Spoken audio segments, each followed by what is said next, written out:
Hey everyone, it's Warburg right here, and gonna make a title for this video whenever I can think of one up, but it's gonna be basically of what did I do after getting out of being homeless. To give you all a date, that would be January the 7th of 2022. This is also when, a little bit before that, I was able to get my black Chevy Suburban, which I paid $1,500 for. It's an older one, it's a 1994. Had about 165K on there. Didn't really put too many miles on it, for a year.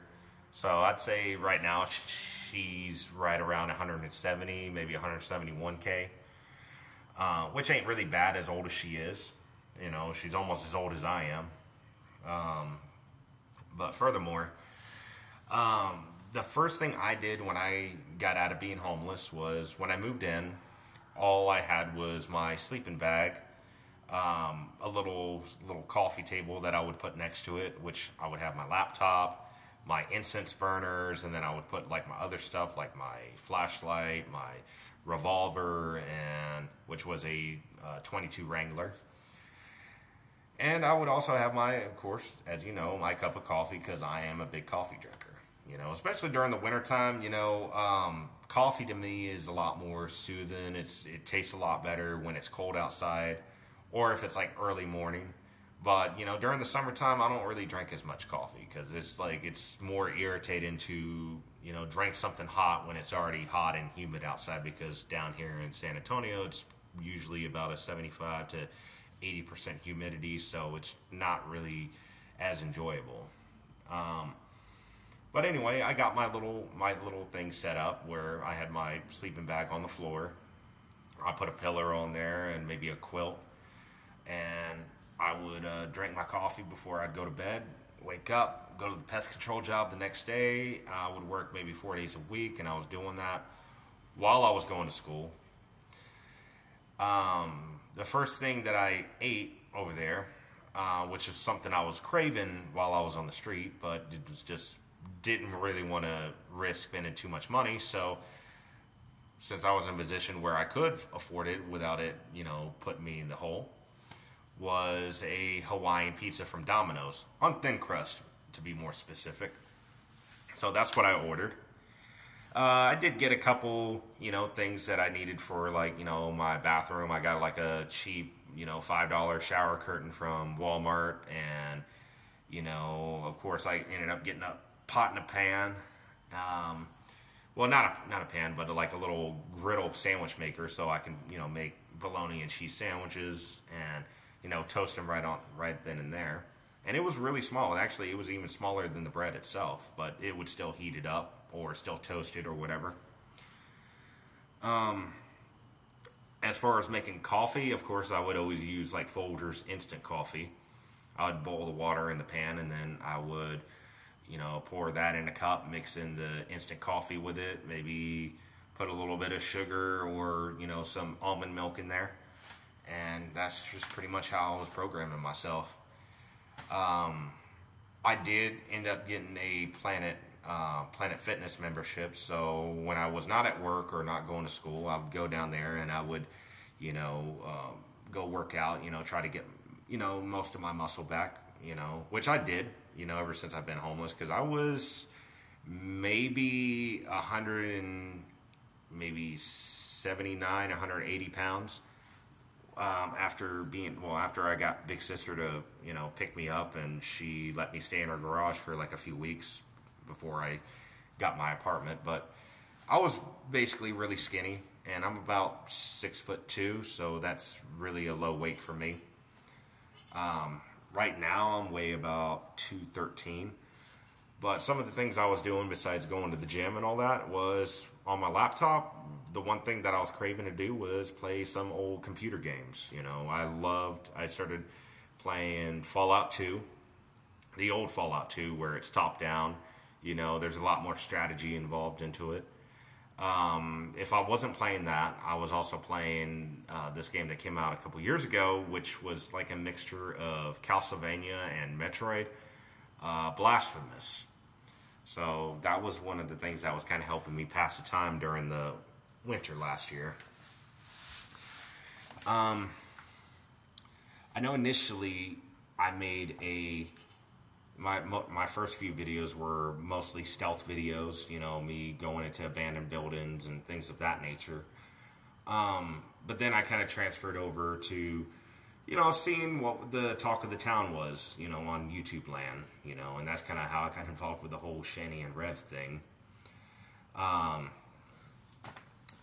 As far as a recent event, kind of relating to being homeless, one of the guards that I actually work for, because I do, like I said in my last video, I do work as a supervisor for a security company. When I was homeless, I was working at a day labor place. And it's one of these places you can, like I said in the last video, you work today, get paid tomorrow. And most people would pick the factory jobs, the bakeries, you know, like the Sterling or the Lone Star factory, because most of those jobs would be about $100 after the shift, or maybe 100 and some change. So there was, of course, some day labor places will have security over there, and there was a guard over there that actually works with my company today, and he actually recognized me from back then when I was homeless, because back then I had no hair. I would always wear like a Mexican poncho, or I'd wear a black hoodie, and I always had a mask on. And he would say like, "Yeah, I thought I recognized you from back then." And I would tell him a little bit how I kind of programmed my day during that time, where he would say like, where would you be staying? Would you stay at like the what's the place called, Haven for Hope, which is the homeless shelter down here? And I said, I tried to get in one time, but it was a little bit too sketchy for me, so I preferred, you know, sleeping on the street, you know, somewhere where it's more private, somewhere where, you know, I know I'm not going to get disturbed while I'm sleeping or have to worry about anything getting stolen. So I would go find somewhere that would be a little bit more vacant, you know, something more remote. I would never go to any campsites or anything like that, because I didn't really want to be around a whole lot of people. You know, I'm more of an antisocial type of person, which is kind of toned down, you know, within the, you know, recently. I do have a girlfriend now, and I do have more friends than I had compared to last year. But telling him what I did was like, he was asking, where were you staying at? Well, around the corner from where the day place was, and I actually have it on one of my very first videos, there was a tattoo parlor that had a porch in the back, which had a roof and had the walls and everything like that. So it almost looked like a regular room, maybe 8 by 10, and there was a padlock on there. So what I did was I took my lock picks and picked the lock and would help myself in, and I would like set camp in there with the same sleeping bag and everything like that. So I would sleep there for the night. I'd wake up the next day, probably around 9 or 10. I'd go to the Valero, go get me a biscuit or something like that and a cup of coffee, pack of cigarettes, and I would just kind of hang about, play on my phone or charge my phone, and wait until 1 o'clock. Then I'd go to the day labor place, because I already have my ticket in the morning. I'd go over there, take the van, or the driver in the van would go and take me over to the factory, and I would work there from 2 o'clock until maybe about 11 or 12 o'clock at night. And then they would drive us back. I would go to the Valero, get one more cup of coffee, go back to my hiding spot, and I would, you know, have my coffee, have a couple cigarettes, maybe play some music, maybe watch a YouTube video or something like that, and then I would go to sleep. And not to put too much out there, but while I was on the streets, I was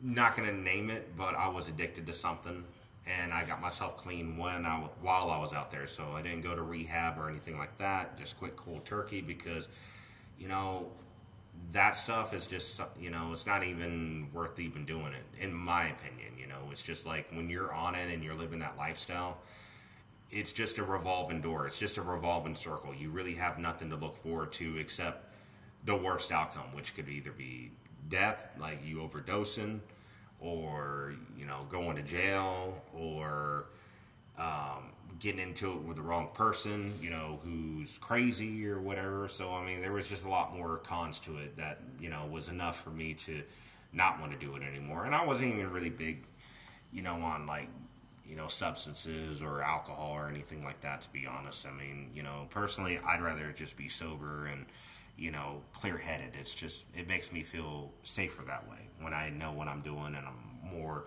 aware of my surroundings, you know what I mean? You know, because the drugs really do fuck up your perception, you know, I'm not going to lie. But I'll get off that horse, but I'm just happy that I'm out of that situation. But as far as anything new, yeah, it was kind of neat to see, I guess, someone who I didn't even remember him from back then. Well, I kind of did. I kind of recognized him, but it was just been so long since I seen him. But he remembered me.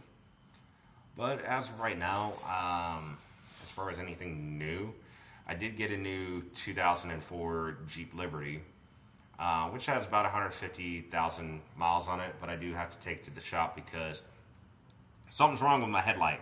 You know, it will go on, but then it will flicker off here and there. So I got to go see what's up with that. Plus, I really don't got the time to be fixing it myself. So I'm going to do that on Monday. And I did take my CompTIA 1101, which I didn't pass. I was only maybe, you know, just a little bit away from passing.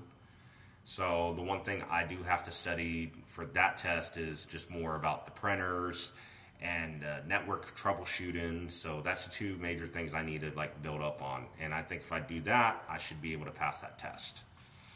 But I think I've said enough. But if anyone in the San Antonio area has got a tech job that, you know, they are hiring with anyone who, you know, even if it's for just a couple hours of the day, if it's just like any kind of internship, I'd be interested. So with the job that I'm working right now, it's cool and everything like that, but they are working, like, some weeks they are working me like no other. Like, I've just been so burned out and so tired, and even my girlfriend is even tired. I mean, not tired, but she's even, like, you know, sorry for me about this. So I'm like, I might go look for another job in the meantime, but that's a maybe.